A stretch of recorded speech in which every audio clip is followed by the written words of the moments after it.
राधे राधे। तो आज नवरात्रि के 9वें दिन और रामनवमी के अवसर पर मैं क्या क्या की वो बताती हूँ, लेकिन उससे पहले रामनवमी क्यों मनाई जाती है वो बताती हूँ। रामनवमी के दिन यानी कि नवरात्रि के 9वें दिन राम जी का जन्म हुआ था, यानी कि आज के दिन ही श्री राम जी का जन्म हुआ था, जो श्री हरि के यानी कि विष्णु जी के 7वें अवतार माने जाते हैं। और हम लोग उन्हीं खुशी में हर साल चैत्र नवरात्रि के 9वें दिन को रामनवमी के नाम से भी मनाते हैं।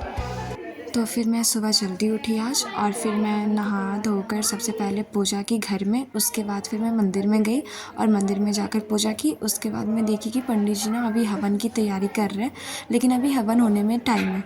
तो मैं सोची क्यों ना पूरे मंदिर की एक बार फिर से परिक्रमा कर लूँ और उन्हें प्रणाम कर लूँ। तो सबसे पहले मैं शिव जी के पास गई, यहाँ पे राधा कृष्ण भी थे यहाँ पे। और उसके बाद फिर मैं अंदर गई, अंदर शिवलिंग के पास गई। तो वहाँ पे देखी कि लोग बहुत सारे हैं, पूजा कर रहे हैं और भीड़ भी था। तो फिर मैं तभी छोड़ दी थी। फिर मैं बाद में गई, सोची चल के प्रणाम कर लेती हूँ। चल, तो मैं पहले ही ढार चुकी थी। तो यहाँ पे आके मैं बस प्रणाम की और उसके बाद फिर वहाँ पे अंदर राम जी भी थे। तो आज रामनवमी के अवसर पर राम जी को नए नए वस्त्र पहनाए गए थे और ढेर सारे पकवान भी प्रसाद के रूप में राम जी को चढ़ाए गए थे, भोग में लगाए गए थे। और उसके बाद जब इधर सारे लोग पूजा पाठ कर लिए, तब वहाँ पे पंडित जी ने कहा कि अब सब कोई हवन के लिए आ जाइए।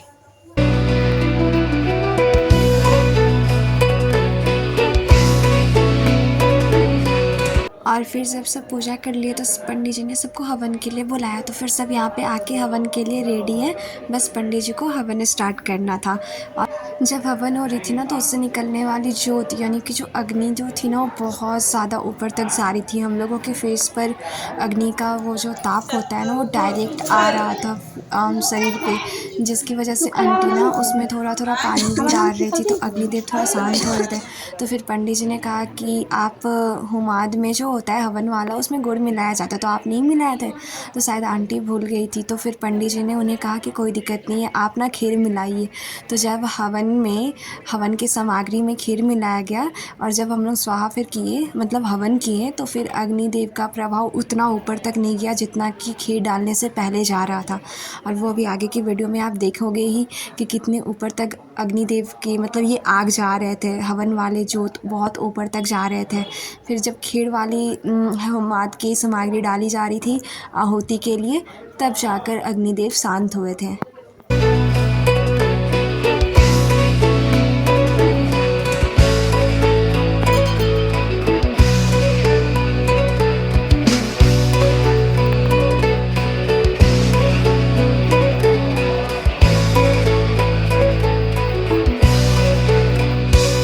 सत्य की जो राह है वो सनातन नार है, धर्म की जो बात है वो शाश्वत विचार है। क्योंकि ये साधना ज्ञान की ये भावना, शब्द से परे भी एक गूंजता उद्गार है। ओम की ध्वनि में छिपा ब्रह्म का आह्वान है, श्लोकों में बहता हुआ ज्ञान का वरदान है। गंगा की लहरों में वेदों का है ज्ञान रे, गोपियों की भक्ति में कृष्ण का है ध्यान रे। राम की मर्यादा है, सीता की है शक्ति, अर्जुन का संकल्प ही धर्म का प्रमाण रे। बांसुरी की तान में प्रेम का विस्तार है, शिव के डमरू से बहे तांडव का संचार है। ऋषियों की वाणी में मंत्रों की पहचान है, अग्नि में समर्पण है, हवन में उत्थान है, कर्म की ये भूमि है सत्य। हवन समाप्त होने के बाद सर्वप्रथम हम सब ने गणेश जी की आरती की, क्योंकि सर्वप्रथम हमारे धर्म में सबसे पहले गणेश जी की पूजा होती है, उसके बाद ही सभी देवी देवताएं हमारे पूजा को स्वीकार करते हैं। इसलिए सबसे पहले गणेश जी की आरती की गई, फिर शिव जी की, फिर माँ अम्बे की।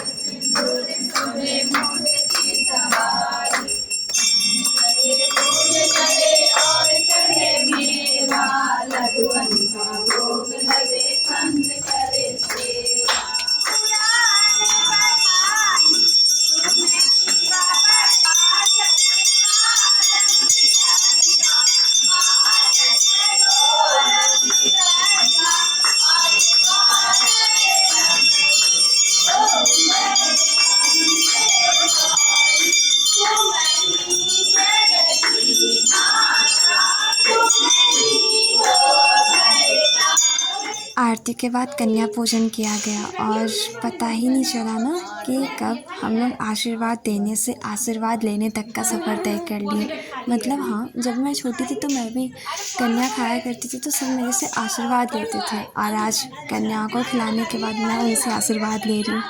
लाइफ भी ना हर मोड़ पे कुछ ना कुछ सरप्राइज देती ही है, और कितनी जल्दी सारा टाइम ख़त्म हो जाता है पता भी नहीं चलता।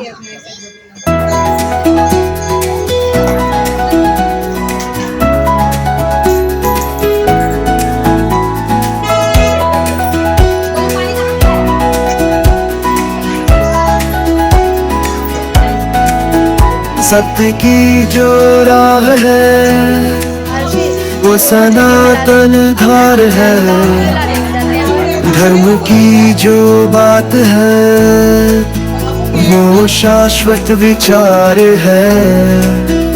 योग की ये साधना, ध्यान की ये भावना, शब्द से परे भी एक गूंजता उद्गार है। ओम की ध्वनि में छिपा ब्रह्म का आह्वान है, श्लोकों में बहता हुआ ज्ञान का वरदान है।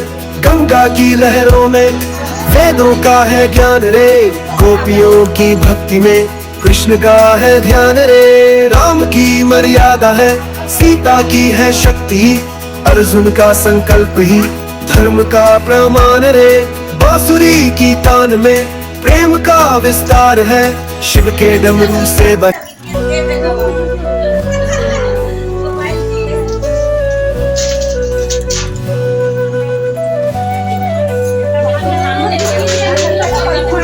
तेरी महिमा परंपार, तू है करुणा की अवतार। तेरे चरणों में सुख सब पाए, भक्त तेरे गुण गाए। जय जय माँ दुर्गे, जय जय भवानी, तू ही काली, तू ही महाकाली। जय जय माँ दुर्गे, जय जय भवानी, तू ही काली, तू ही महाकाली।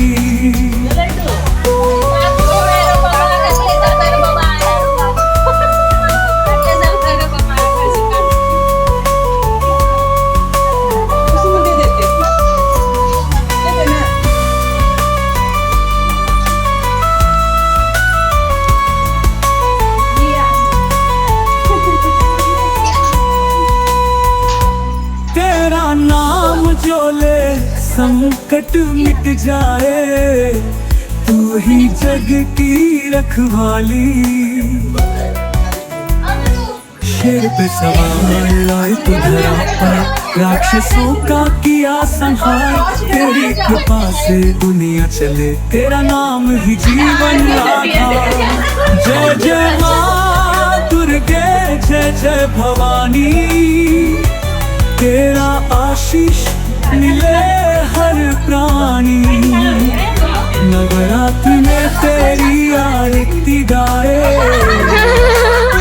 खुद को प्रणाम कर लेती है। सब भक्त बजाए।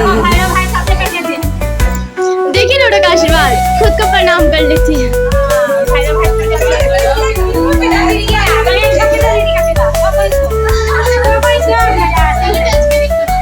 सिंदूर तेरा मन को भाए, आशीर्वाद नहीं देती भाग तेरा जाती। भव्य दरबार सबको लुभाए।